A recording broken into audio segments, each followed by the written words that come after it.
Cookery சேனலை பார்த்து யார் வேணாலும் சமையல் பண்ணலாம். ஆனா சுவையான சமையல் பண்றது எப்படி? நான் இதயம் நல்லெண்ணெயில சமையல் பண்றேன். ஆஹா ஓஹோன்னு பாராட்டுறாங்க. நீங்களும் இதயம் நல்லெண்ணெயில சமையல் பண்ணுங்க, பாராட்ட வாங்குங்க. தினம் தோறும் வாங்குவே இதயம் இதயம். ஆந்திராவின் அனகாபள்ளி மாவட்டம் நர்சிப்பட்டினத்தில் உள்ள பஸ் ஸ்டாண்டில் ஞாயிறன்று இரவு அரசு பஸ்ஸை நிறுத்திவிட்டு சென்றுள்ளனர். மறுநாள் டிரைவர் பஸ்ஸை எடுக்க வந்தபோது பஸ் காணாமல் போனதை அறிந்து அதிர்ச்சி அடைந்தார். போலீசில் புகார் அளித்தார். போலீசார் மாநிலம் முழுவதும் போலீசாரை அலர்ட் செய்தனர். பல இடங்களில் போலீசார் பஸ்ஸை தேடி வந்தனர். இன்று சீதாராமராஜ் மாவட்டம் சிந்தலூரில் சாலையோரத்தில் அந்த பஸ் நிறுத்தி வைக்கப்பட்டிருந்தது.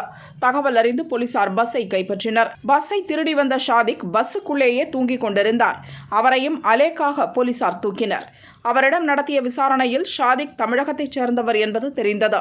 விசாகப்பட்டினம் பெங்களூரு இடையே தனியார் பஸ் டிரைவராக பணியாற்றிய அவர் சில பிரச்சனைகளால் அங்கிருந்து டிஸ்மிஸ் செய்யப்பட்டிருக்கிறார்.